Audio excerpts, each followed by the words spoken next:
Yeah, and I think this is a really good, point to bring up about corporal punishment, because yeah, studies have absolutely shown that in the long term, it has a negative impact. It may be successful in the short term, but in the long term, it has a lot of effects that are undesirable. And this is something that came up a lot this past year with Adrian Peterson in the NFL. He hit one of his children with a switch, and that was a huge story. He got suspended, all this stuff, and it kind of brought to the forefront this kind of culture, where he was saying like, oh well, that's how I was raised, that's how we do it in the South. And we all know that in the South, it's the Bible Belt, it's very religious. And I don't want to say that there aren't atheist parents out there that would use corporal punishment, but I think that there's a cultural aspect to it as well. But there's also religious aspect to it. There's that book called like How to Train Up a Child that people have used to justify abusing their kids terribly. So there's no denying that there's some cases where religion can cause this sort of behavior to become acceptable, as far as abusing children. But as far as I go personally, yeah, I don't use corporal punishment because I know the negative impacts of it. But and like what ALS is talking about and what John is talking about, I agree with. Corporal punishment is like using physical punishment as a consequence for everything, or like really overdoing it, really like wailing on your kid, like spanking them really hard, just laying into them using a belt or a switch or something like that. Completely unacceptable in my mind. I'm not averse to giving a smack on the hand or a swat on the butt just to discourage a behavior or something. My youngest son right now is 19 years old, or 19 months old, and when say he's throwing his food on the floor, first we'll like sternly warn him, oh, don't do that anymore, and give him a look.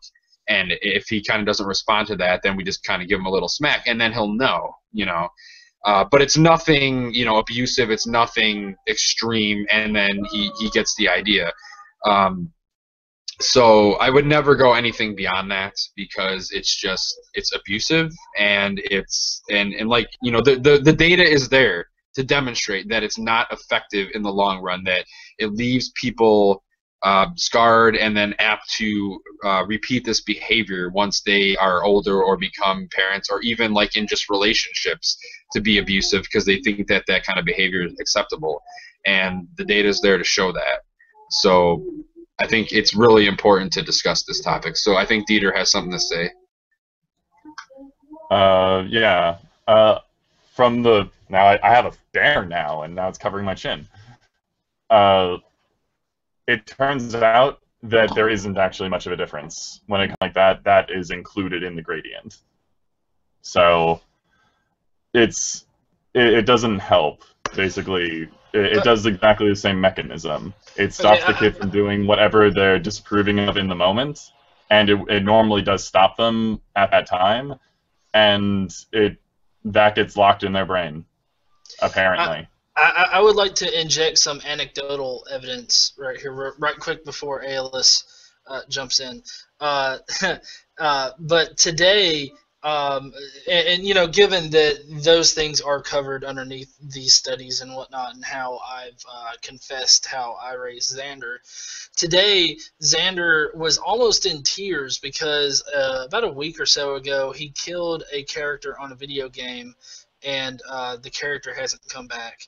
And so he's very upset over that, to the point of, and this was in Minecraft, to the point of he built a memorial for the particular character in the Minecraft game and had me write on a sign, Ender Dragon's Grave. Okay, and so he felt horrible about killing this computer character in his game, and I smacked him on the hand. So I think that they probably have a bit of a skewed study there, and I think that I even before the study even really looked into the study. I mean, I think that there should be more studies done on it because, I mean, there's no way that one study is really going to capture the entirety of the phenomenon. It's not one study. It's basically all of them. Oh. And the one thing I did want to say is, holy God, he killed the Ender Dragon? Yeah. That's freaking difficult. Well, he was in creative mode. Small child. What was that? He was in creative mode. Okay, I guess that's still okay, well, I had to put my devil horns on because, suddenly I became the bad guy by saying that I corporal punished my kids with a pillow that one time. So when you guys, okay, I hate to be that guy, but you guys are basically just like, well, I don't know if the studies apply to me. Let's use some anecdotal evidence to show that it's not actually accurate. Don't be religious people, guys. No, we're not going to do that. We're not going to do that because we realize that even if the majority of the studies do show that corporal punishment is not working, there are going to be people that corporal punishment worked for, like me. Look, man, I was raised in the South. I got freaking beat down, man. Grandma get a switch off that tree, man, your ass is grass, and that's what she used to say. And I remember getting beat down so bad sometimes. Like the first time I ever used my middle finger, I got caught, and the girl next door snitched on me, and she told my dad. Man, he beat me down so bad that I can count on one hand the number of times I've used my middle finger my entire life. So, as I mentioned there in the beginning, though, that's a funny personal anecdote. But even if it worked for me with that one thing, it doesn't mean that the majority of the studies are flawed. And I was corporal punished a lot, and not just beatings, but I mean, I used to have to do physical exercises, all sorts of stuff. But as I said, there are always two justifications I hear whenever it's any of this. Now, I don't think any of you are like abusing your children. I'm not saying that whatsoever. But I do urge you guys to read the studies and reflect on it, at the very least.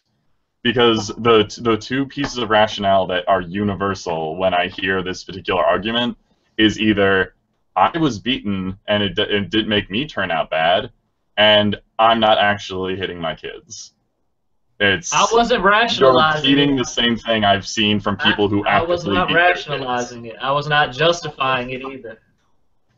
Well, I didn't mean for my anecdotal thing to come off as evidence against it. I in no way think that my one personal experience with it could ever really discredit an entire study. If it is in fact the entire study, then like I said before in my little monologue there, that I mean if it really does show that even that little bit of I guess smacking a kid on the butt just a little bit, not even enough to blemish the skin or whatnot, just to get attention. If that really does prove to be detrimental, I would wholly go back and say that I was wrong for doing that.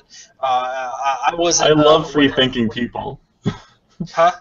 I love free thinking people. Yeah, I think that's a super. You already said more than like anyone else that I've ever had this conversation with. I think that's a super important point to make, right? Is that everybody has their own experiences raising their kids, and sometimes it starts out a little rockier than others. And, obviously people don't know everything that they should know about raising kids to do a perfect job, right? Nobody does a perfect job. But here's the key, is when you find new information to the contrary of what you've been doing or what you were raised doing or anything like that, you have to be willing to change your behavior, right?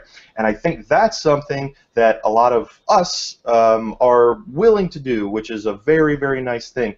And unfortunately, one of the consequences of religious belief here in the United States is that sometimes there's much more reticence to do that, right? In the Bible, it has the verse in Psalms about sparing the rod and spoiling the child, right? That's never going to change for somebody who believes in the Bible's ethics, and that's a problem.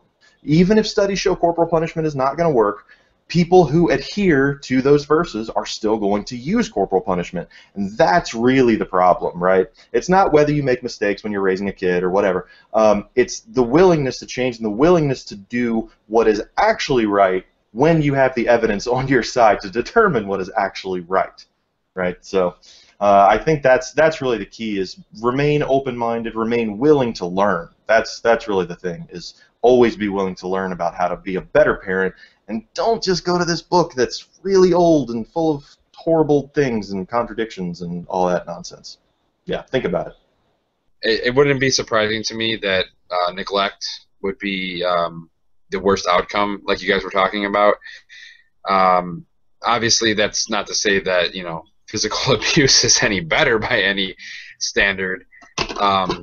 But yeah, it's just really unfortunate because so many people out there have kids and they're just not fit to be parents, or they just don't put the effort into it. I mean, there's also the, you know, the aspect where a lot of parents, you know, they don't purposely neglect their kids, or they don't purposely mistreat them. They just are doing the best they can, or they're trying to struggle to get by. And you know, I don't want to make excuses for it by any means, but you know, because obviously there are people out there that have kids that just really shouldn't have them, or they just don't know how to parent, and they just, or they, you know, they willfully abuse their kids.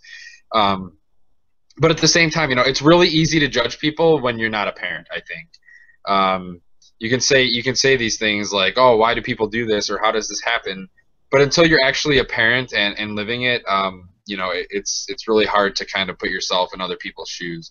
And you know, like I said, I don't want to like make any excuses for anybody, but it's a challenge. It's not an easy thing to do, to be a parent, and it's something that takes a lot of effort and dedication. And you have to understand your own children's personalities and how they respond and what works. And you know, it's not always the easiest thing to understand how to raise a child.